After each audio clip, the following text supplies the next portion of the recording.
Bonjour, je suis Philippe Juravert, candidat à la France Insoumise pour les élections européennes 2019.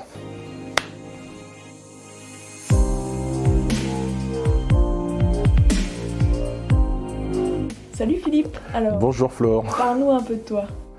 Écoute, je suis un jeune retraité de la RATP, j'ai 58 ans, alors jeune pour certains, ancien peut-être pour d'autres, et je suis un ex-syndicaliste, toujours syndiqué, à jour de mes timbres, c'est important de le dire quand on est syndicaliste et quand on est syndiqué, et engagé dans la politique depuis 10 ans. Et 20 ans auparavant, j'étais aux commandes d'un syndicat à la RATP, dans une entreprise où je me suis forgé une vie de militant.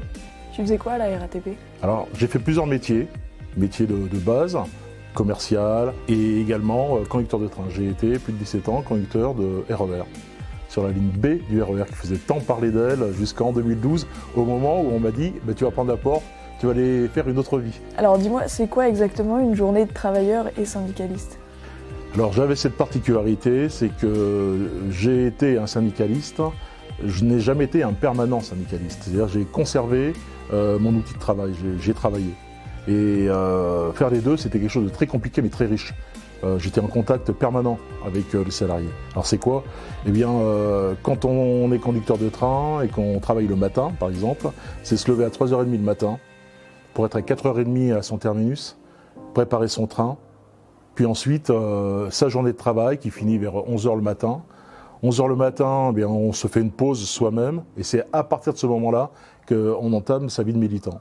C'est-à-dire que là, j'avais une liberté pour pouvoir me déplacer, rencontrer les militants, répondre à des sollicitations. Donc ça fait des journées très longues. Et ces journées très longues, il ne faut surtout pas oublier que soi-même, on a une vie de famille. J'ai une fille qui aujourd'hui a 30 ans, mais elle n'a pas toujours eu 30 ans. Donc au moment où je travaillais, elle était beaucoup plus jeune et il fallait que je sois présent. Et une femme qui était militante elle-même, mais qui avait besoin aussi qu'on puisse avoir une vie de famille. Et donc, il faut arriver à composer tout cela. C'est des journées de 24 heures et ça passe très très vite. Pour arriver à être syndicaliste, quelle que soit l'entreprise, de toute façon, il faut vraiment la pêche. C'est des gens qui en veulent vraiment. C'est pour ça que j'ai un grand respect pour toutes ces unions locales et départementales où je sais que la plupart cumulent et leur travail personnel et ensuite un dévouement. Comme ça, bon, c'est un peu une passion aussi. Hein. Donc, il faut vraiment avoir envie. Mais pour être député européen aussi, il va falloir travailler. Exactement, on s'est forgé à cette idée qu'il va falloir être courageux.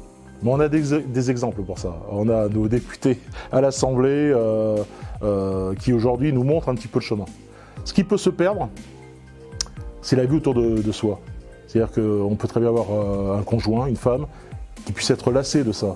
Et donc il faut toujours avoir ce besoin de composer et d'être respectueux aussi de la vie de famille qu'on peut avoir et conserver ces espaces. Arriver à ça, c'est le plus difficile.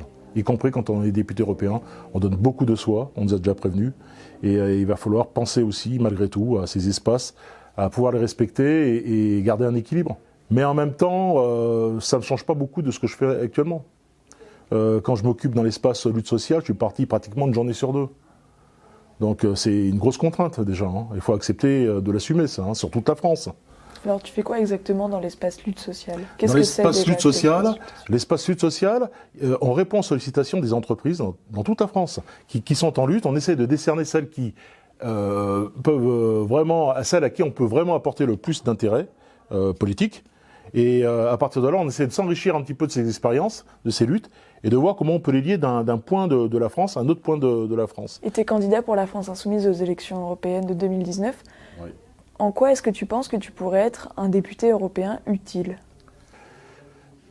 J'ai été poussé à être candidat, je dois le dire, par tous les syndicalistes que je rencontre sur la France, sur les différentes luttes. Pourquoi? Parce que j'ai été souvent un intermédiaire entre des politiques qui siégeaient déjà dans des instances. Je pense à Jean-Luc du temps où il était député européen, mais je pense aussi à Younous Omarjee aujourd'hui.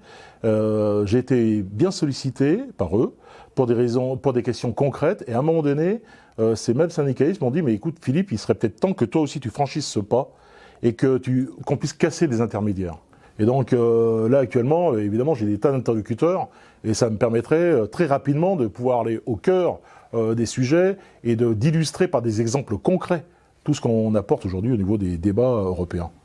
Et ça, c'est important quand tu connais les acteurs et que tu ne sers plus d'intermédiaire, que tu peux aller directement au contact et faire vivre ces contacts. Moi, c'est en ça que je trouve une utilité. C'est-à-dire que je peux toujours continuer, je continuerai à être un intermédiaire, mais il est mieux d'être acteur et de pouvoir directement s'adresser aux personnes concernées. Ça t'a fait quoi de savoir que tu étais sur la liste de la France Insoumise? Ben, ça amène beaucoup de responsabilités. Il y a un grand moment d'émotion. Je crois qu'il faut être honnête, il y a un grand moment d'émotion quand on sait qu'on a pu être considéré comme pouvant être utile d'après des critères qui ont été choisis, mais aussi un grand moment d'émotion parce qu'on sait toute la responsabilité d'un seul coup que ça confère. C'est pas un jeu, c'est vraiment une responsabilité énorme. Bon, en tous les cas, je vais essayer de donner tout ce que je suis capable de pouvoir donner sur un plan social, puisque j'encadre les luttes sociales. C'est surtout ça que je vais apporter. Après, je sais bien qu'il va y avoir un dépassement de chacun pour essayer de donner autre chose dans un cadre collectif. Quand je pense à cette élection européenne, je le compare un petit peu à cette Coupe du Monde qu'on a vécue, avec un collectif qui a gagné, avec les titulaires et les remplaçants.